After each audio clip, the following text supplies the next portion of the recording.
Lutte contre le ver de Guinée, le Tchad affine ses stratégies pour éradiquer du pays cette maladie invalidante d'ici 2015.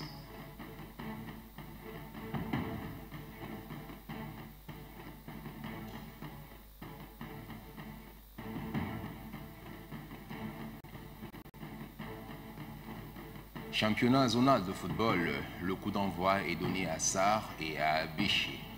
En tout, ces rencontres sportives concernent 6 zones.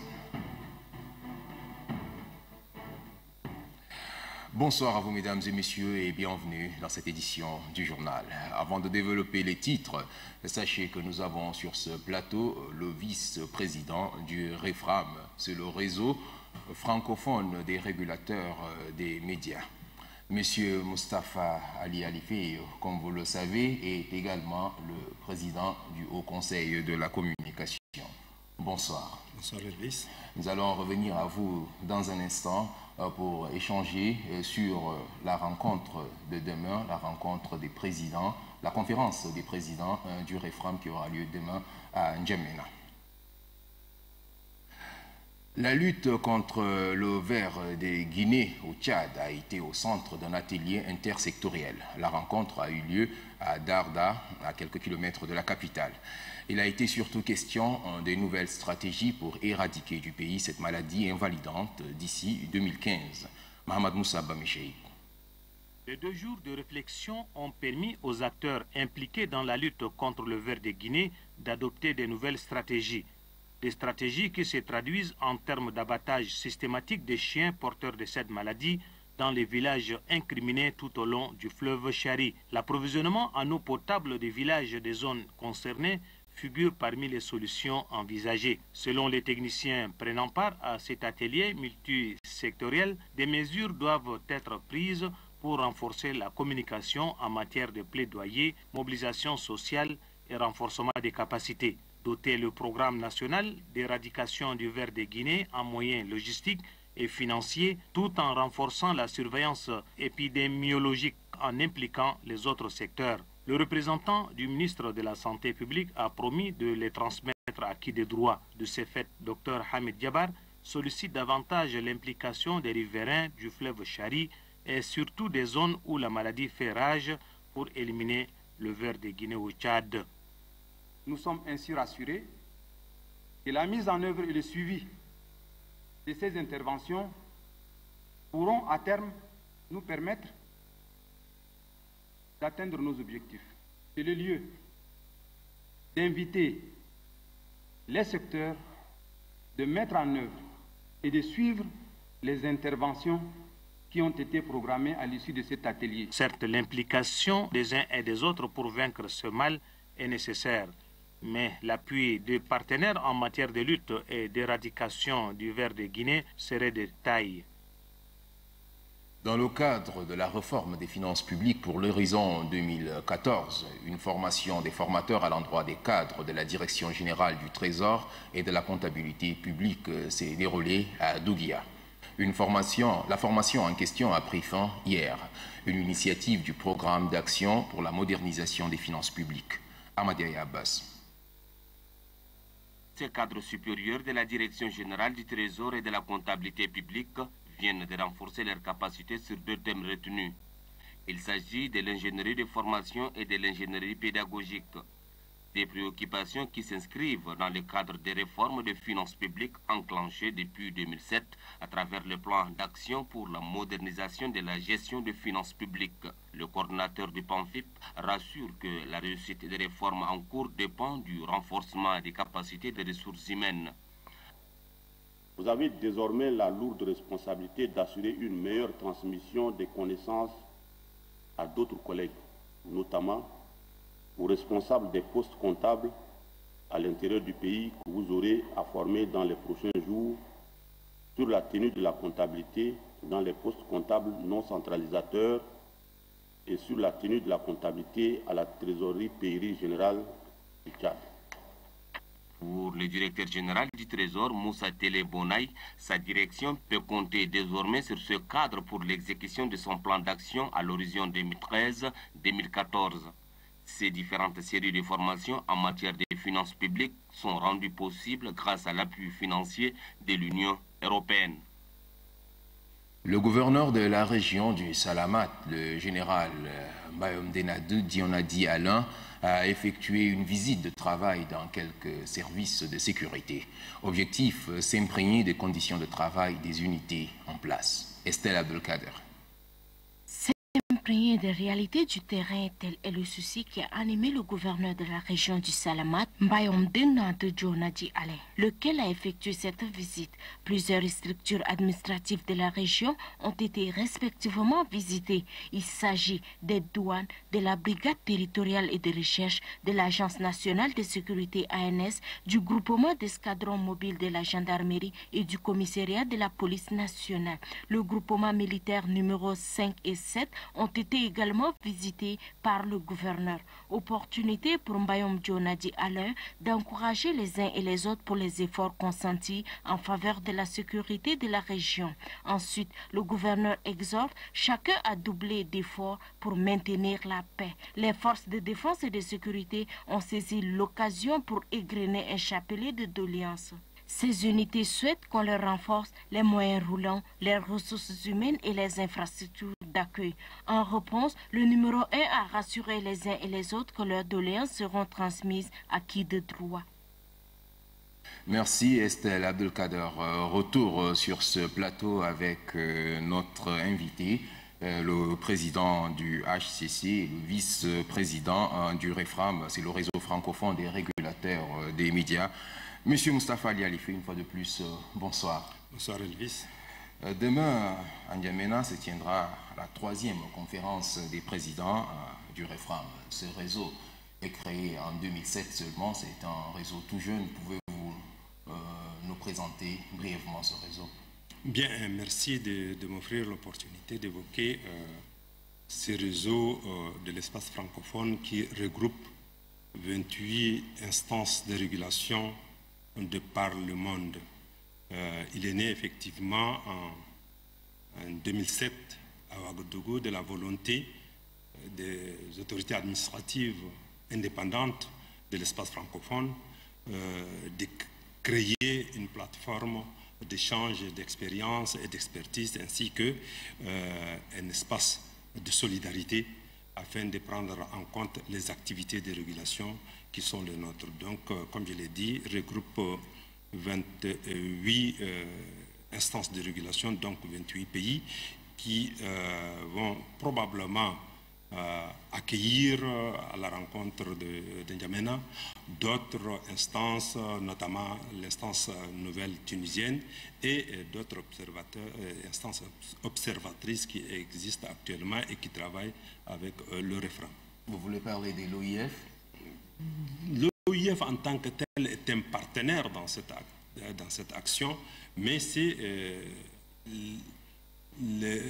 l'institution autour desquelles le REFRAM se consolide à travers un certain nombre d'appuis sous forme financière, sous forme d'expertise, également sous forme de soutien pour l'échange et la mise en commun de nos différentes activités et de nos différentes expériences. L'OIF n'est qu'un partenaire comme nous autres. Nous avons d'autres partenaires également qui travaillent avec nous.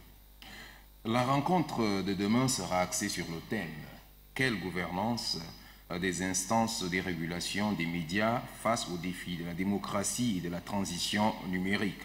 Est-ce dire que les instances de régulation des médias se remettent en cause pour plus d'efficacité? Toute institution doit se remettre en cause de manière régulière. Et, les instances de régulation dont les activités s'étendent de plus en plus doivent également à des moments bien précis s'arrêter pour jeter un regard rétrospectif sur leurs activités et puis prendre en charge un certain nombre d'activités nouvelles qui se présentent à elles. Maintenant, quelle gouvernance? Effectivement, on s'interroge toujours. La gouvernance, effectivement, prend en compte les aspects administrative, mais également prend en compte un certain nombre d'autres aspects qui concernent la consolidation de ces rapports avec les partenaires du champ médiatique qui sont les médias, les autorités administratives, politiques, les partis politiques et la société civile.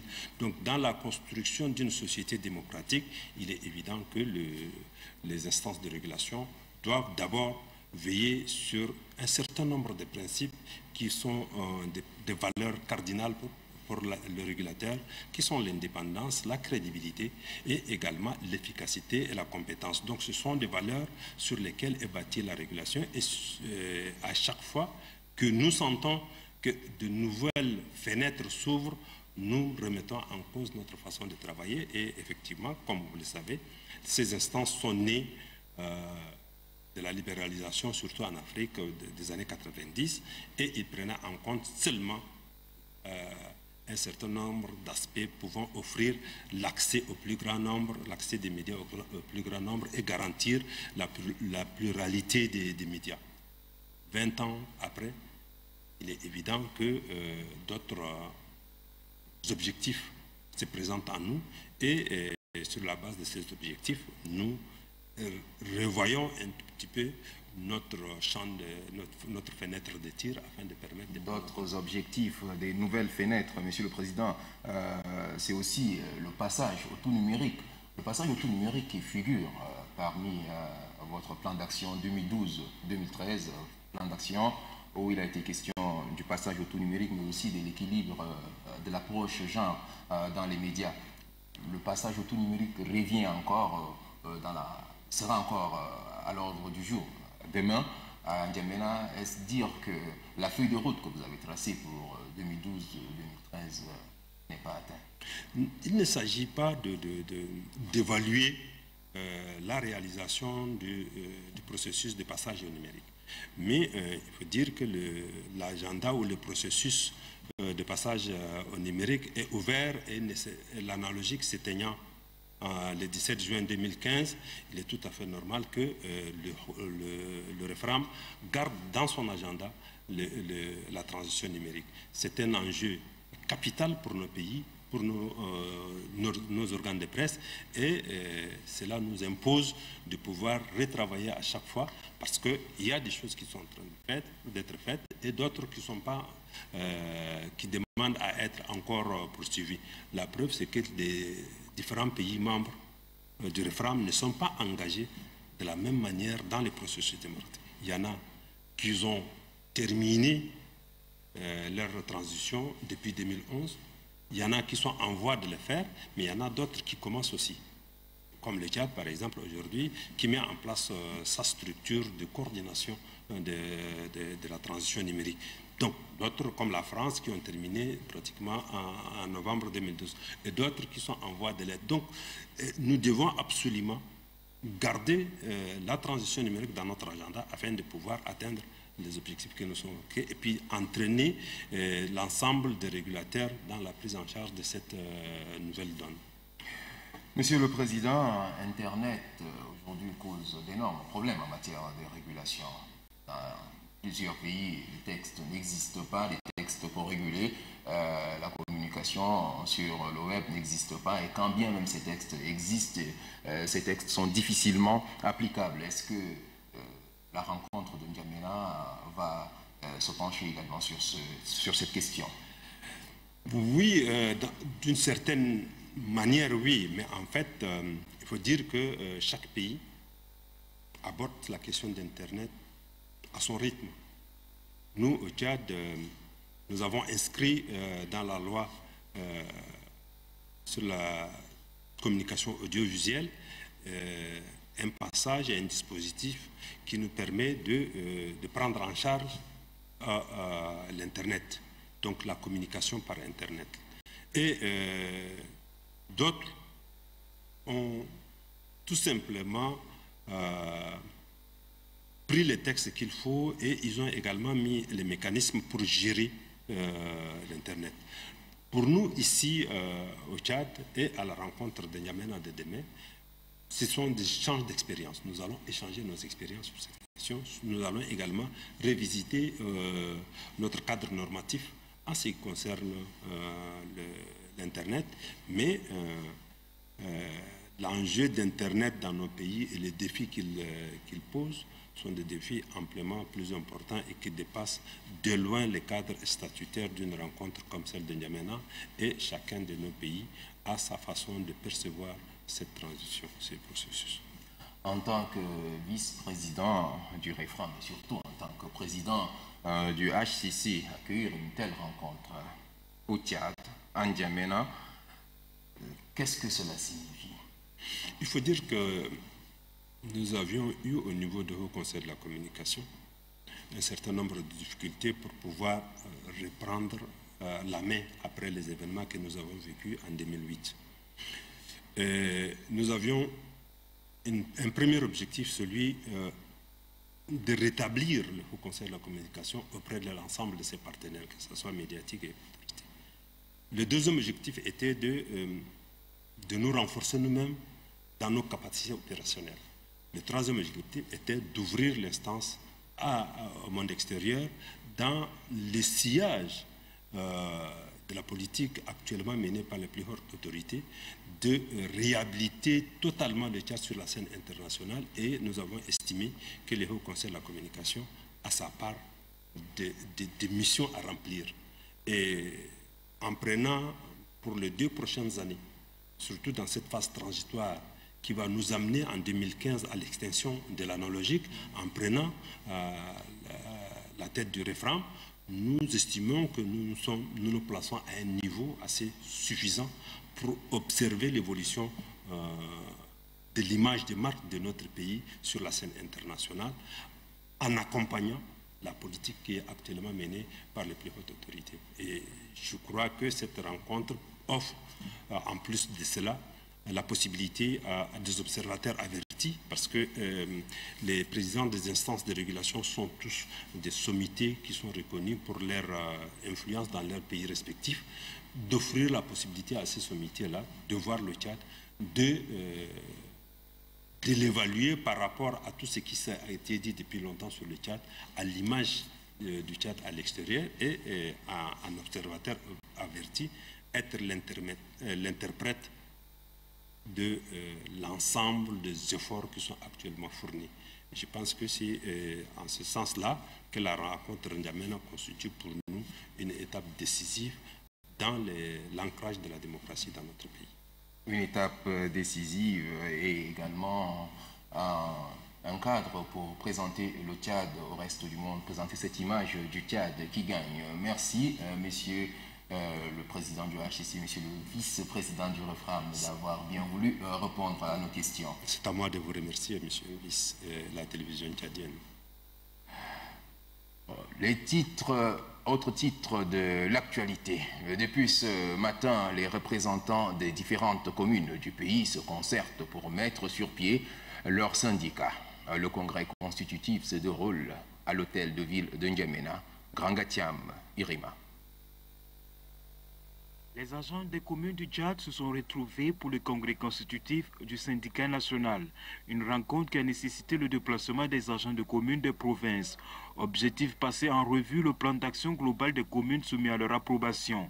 Le représentant de l'UST invite les participants à plus d'abnégation dans leurs travaux. Ceci dit, les agents de des communes du Tchad, de par leur spécificité, ont tout à fait le droit de créer leur syndicat pour gérer leurs problèmes spécifiques.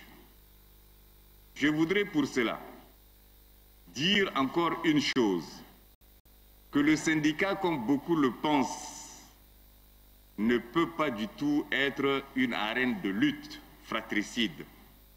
Le syndicat est un cadre de dialogue permanent, un cadre d'éducation, un cadre de dialogue. Tout syndicat responsable est celui qui sait privilégier le dialogue. Les recommandations issues du congrès constitutif du syndicat national des agents de communes permettront d'offrir un meilleur service à la population. Une formation des pères éducateurs des professionnels du sexe s'est déroulée à N'Djamena. Au centre de cette formation, la protection contre les maladies sexuellement transmissibles. Par la péréducation, les organisateurs de cette formation espèrent sensibiliser de manière efficace les professionnels du sexe sur les multiples dangers auxquels ces dernières sont exposées. Service Ngardelay. Les professionnels ont appris pendant 2 semaines les différentes méthodes de protection contre les IST, VIH, SIDA. Cela leur permettra d'être à l'abri des maladies liées à leurs activités. L'Association des femmes africaines face au VIH-Sida entend susciter en elles une prise de conscience face aux risques encourus. Parce que j'ai appris comment utiliser le préservatif et puis je peux aussi sensibiliser les autres filles à utiliser. La négociation de préservatif, je vais négocier avec lui afin de comprendre pourquoi il ne veut pas utiliser. C'est pour éviter beaucoup de maladies. Oui, l'argent c'est bien, même la santé avant tout. Dans son intervention, la vice-présidente de l'Association des femmes africaines face au VIH-Sida, Damnadi Esther Nodita, invite toutes les couches sociales à œuvrer pour l'éradication des IST-VIH-Sida. La chargée des programmes en matière du VIH-Sida de l'UNFPA, Ashta Yakite, a elle aussi exhorté les pères éducateurs à promouvoir les connaissances acquises dans leurs milieux respectifs. Le gouvernement loue l'initiative et encourage la dite association à étendre ses activités sur l'ensemble du pays. L'initiative de Soi Tchad cadre parfaitement avec le plan de développement sanitaire 2013-2016 et le nouveau cadre stratégique de lutte contre les IST, VIH, SIDA. À l'issue des travaux, quelques recommandations ont été formulées. Les participantes demandent au gouvernement et à l'UNFPA de soutenir les activités de l'Association des femmes africaines face au VIH-Sida. Cette formation des pères éducateurs a été couronnée par la remise des parchemins. Une autre formation, cette fois-ci à Abéché, dans le Wadaï, où plusieurs volontaires de la Croix-Rouge des régions du nord-est et du centre du pays ont suivi une formation qui a porté sur la gestion des catastrophes. Adef Ahmad Benrama. C'est pour gérer au mieux d'éventuelles catastrophes que les volontaires de la Croix-Rouge sont conviés à cette formation de renforcement des capacités. Venus des 9 régions du nord-est et du centre du pays, ils ont durant près d'une semaine acquis des notions qui leur permettront d'être à la hauteur de la mission. À titre de recommandation, les participants à cette formation sollicitent des matériels pour les premiers secours et d'équipements informatiques. Saisissant l'opportunité, le coordonnateur de la Croix-Rouge néerlandaise a manifesté le soutien de son organisation à l'action humanitaire. De son côté, le coordonnateur de la Croix-Rouge du Tchad, Yahouk Mohamed Alamine, a noté avec satisfaction les résultats issus de la formation. Grâce à cette formation, la Croix-Rouge tchadienne dispose des capacités nécessaires pour gérer des cas de catastrophe, s'est ainsi exprimé le coordonnateur. Le secrétaire général de la région du Wadaï, Tebi Bokor, qui a officié la cérémonie de clôture des travaux, a rappelé aux volontaires de la Croix-Rouge les défis qui les attendent. Il s'agit entre autres de la situation des déplacés et de celle des sans-abri. La remise des attestations de participation a mis un terme à cette cérémonie de fin de formation des volontaires de la Croix-Rouge. Du football à présent. L'heure est au championnat de zone. Le championnat zonal de football a démarré à Sarre, tout comme à Abéché. Il s'agit en fait de championnats regroupant quelques régions du pays en différentes zones. Les précisions avec Innocent Kilayo. À Abéché, chef-lieu de la région du Wadaï, le championnat zonal a regroupé 3 régions. Il s'agit de la région du Borkou, de la région du Wadi Fira et bien entendu de la région du Wadaï. C'est le secrétaire général de la région du Wadaï qui a procédé au lancement officiel du championnat zonal. Repartis en poule, ce sont les footballeurs du club Elexport du Wadaï qui ont accueilli le club Bafana de Biltine. Les électriciens qui ont évolué dans leurs propres installations ont administré une véritable leçon de football à leur adversaire. Le score est large de 5-0 dans la zone 5 qui regroupe les 4 régions du sud, à savoir les 2 Logones, le Mandoul et la région du Moyen-Chari. C'est la ville de Sarre, chef-lieu de la région du Moyen-Chari, qui accueille les compétitions. Juste après le coup d'envoi donné par le gouverneur de la région du Moyen-Chari, Yambay Massira Abel, le public a assisté à un premier match choc entre le club As Jeunesse de Moundou et le club Panthère de Sarr. À l'issue d'un match très palpitant, ce sont les Moundoulais qui ont finalement arraché la victoire avec un seul but marqué à la première partie. Football toujours, vous le savez certainement, la coupe OPJ MPS a été remportée le week-end dernier par l'équipe du 8e arrondissement de la capitale. Hier, à Ndiari, l'équipe en question a présenté le trophée à ses supporters. Cory Lombard.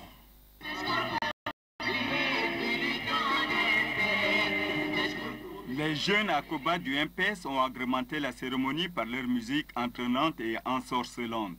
Après un beau tableau de chasse, les joueurs du 8e arrondissement ont tenu à honorer leurs dirigeants et supporters. Le stade municipal de Ndiari a fait son plein. Rien n'a été fait dans la dentelle. Le tout MPS a répondu présent à l'appel.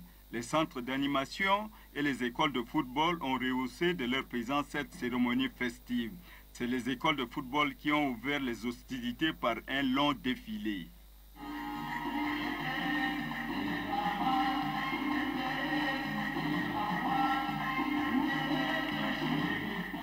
Pour inciter ces jeunes à s'adonner plus au foot, le comité d'organisation du tournoi a remis à chaque école un ballon. Dans son intervention, le conseiller municipal pour la commune de N'Djamena a saisi cette opportunité pour féliciter tous ces jeunes. Il les a exhortés à mieux se mobiliser pour les échéances futures. Ce trophée symbolise le raffermissement des liens qui existent entre tous les jeunes de N'Djamena, a souligné le président d'honneur de l'équipe du 8e arrondissement. Cette coupe devant nous est l'effort de nos jeunes sportifs, surtout les footballeurs. Cette jeunesse qui s'est battue sans grand appui de nos autorités du 8e. Que cela soit une leçon pour nous de ne pas laisser ces jeunes se battre seuls au nom de notre arrondissement. La paix est la condition sine qua non de tout développement.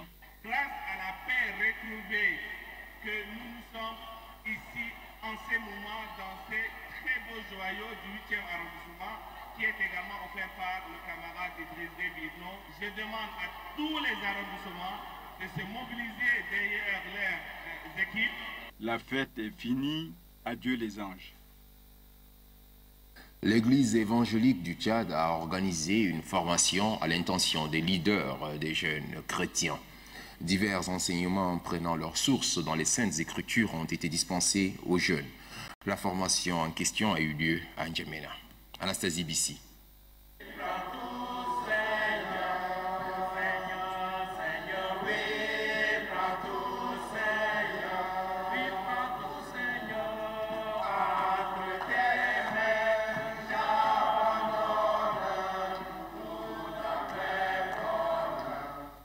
Ces leaders des jeunes de l'église évangélique du Tchad sont désormais appelés à sensibiliser la population sur les valeurs morales et spirituelles. Ils ont eu à se familiariser avec des notions liées à la déviance de l'Internet, aux études bibliques sur le leadership, ainsi qu'aux caractéristiques du leader des jeunes et son intégrité. Soyez des modèles, des leaders serviteurs qui motivent les autres, des leaders bergers qui donnent, qui indiquent la direction, qui donnent la protection, mais aussi la nourriture à ceux qui sont autour de vous. Les participants demandent à l'EET de mettre à disposition du département de la jeunesse des moyens conséquents pour la mise en œuvre de ces actions. Ils souhaitent également que le département de la jeunesse multiplie ces genres de formations pour leur permettre d'assurer aisément leur mission. Voilà, mesdames et messieurs, ici s'achève cette édition du journal. Merci de l'avoir suivi et bonne suite de programmes sur Télé Tchad.